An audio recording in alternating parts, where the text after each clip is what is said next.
Shalom, I'm Rabbi Michael Panitz. I'm the Rabbi of Temple Israel of Norfolk, Virginia, speaking to you from the pulpit of our synagogue. This is a bit of a different message than ones that you will have heard if you listen to this series regularly. This message is entitled, Happy Double Birthday to Two Men of Renown. Double birthday. In this era of presidents' birthdays being bent to wrap around a 3-day weekend, I am not sure how many younger Americans know that Abraham Lincoln's birthday was February 12th. But I am fairly sure that fewer still know that he shared that birthday with Charles Darwin. Moreover, it was not merely the same month and day. The two men were born in the same year, 1809, February 12th, 1809. A happy coincidence. For me, though, I see a thread connecting the two men beyond the accident of when their respective mothers delivered them. This thread is a moral core to the two men.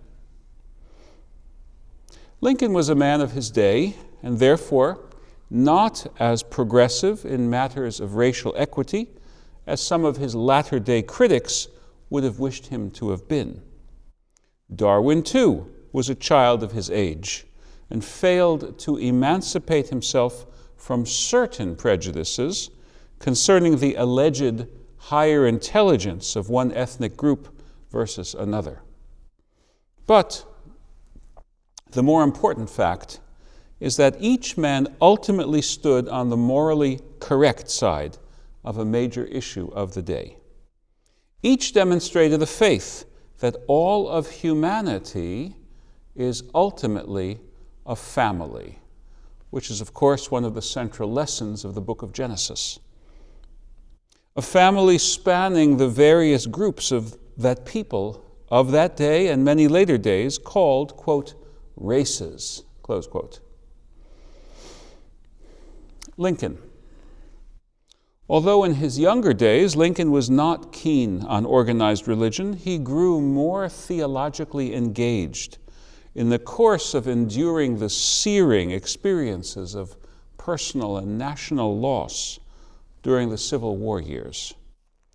He entertained a steady stream of Protestant evangelical leaders at the White House during his 1864 campaign for re-election, much to the annoyance of his military chief of staff, General Halleck, who groused that it took him away from problems that better deserved his time and thought. But if Lincoln's second inaugural address is any guide, his engagement with leaders of the northern churches dovetailed with deep personal meditation on God, humans, and the seemingly interminable road to be traversed before victory could be claimed over the enslaving secessionists. Lincoln's theological turn was bound up with his changing understanding of the fundamental issue of the Civil War. Increasingly, he accepted that the war was not about the preservation of the Union alone, but about slavery. And after his re-election in January 1865, he threw his full effort into securing the passage of the 13th Amendment, legally abolishing slavery.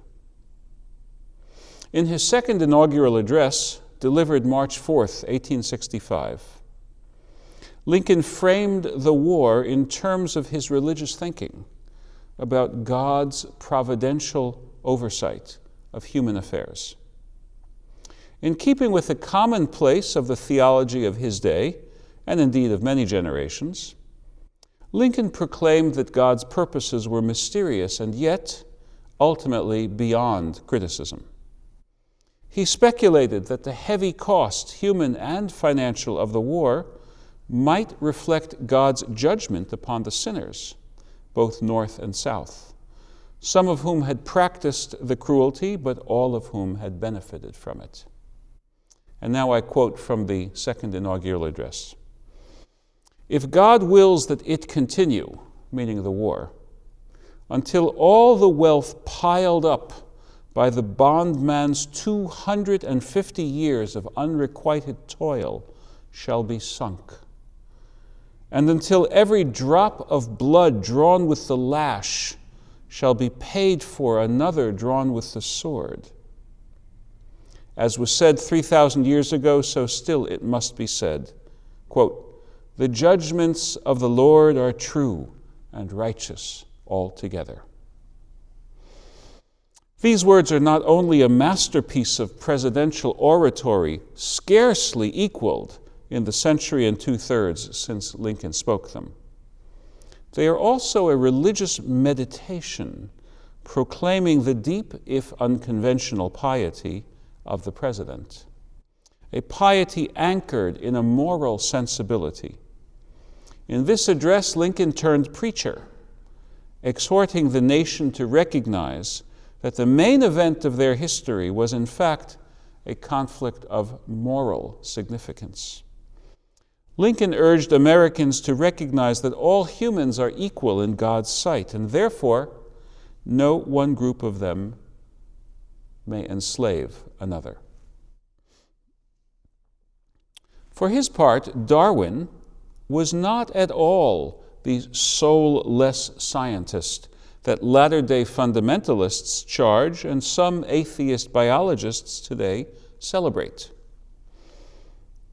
Darwin's basic work on understanding the origin of species in general and of humanity in particular are now known to have been in harmony with his lifelong moral stance of opposition to the slave trade and to the institution of slavery.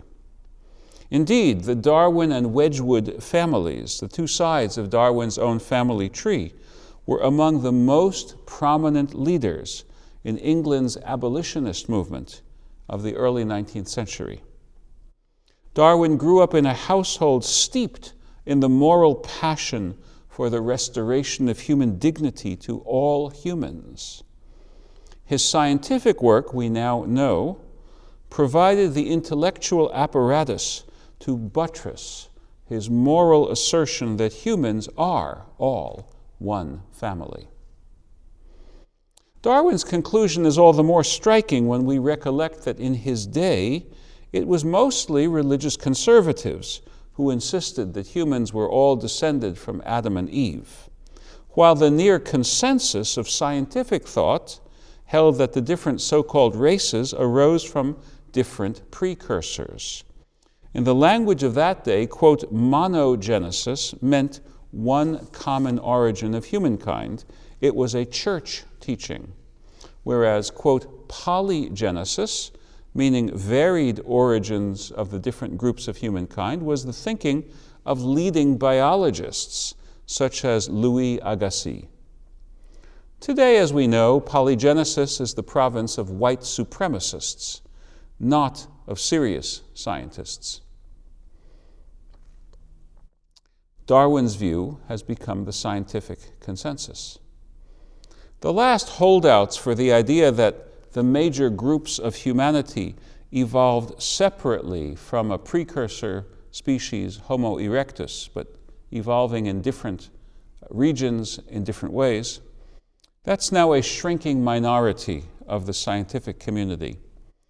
The improved understanding of genetics, coming from studies of mitochondrial DNA, now have placed on a strong scientific basis the thought that all human groups alive today descend from common ancestors living in Africa some 150,000 to 200,000 years ago. In his day, though, Darwin's insistence that humans are truly a family put him at odds with those who were his closest peers, the champions of scientific inquiry unfettered by church dogma. We do not need to attempt to psychoanalyze Darwin to recognize that his moral passion was a source of energy for his research. Happy birthday, Abe and Charles. Here is my birthday wish. Today, our world is again witnessing normalized racism, with bigotry invading the political mainstream, and with populism and autocracy rising in tandem. In this world, may your shared, if unconventional, sense of the importance of morality in modern life be honored more widely. Amen.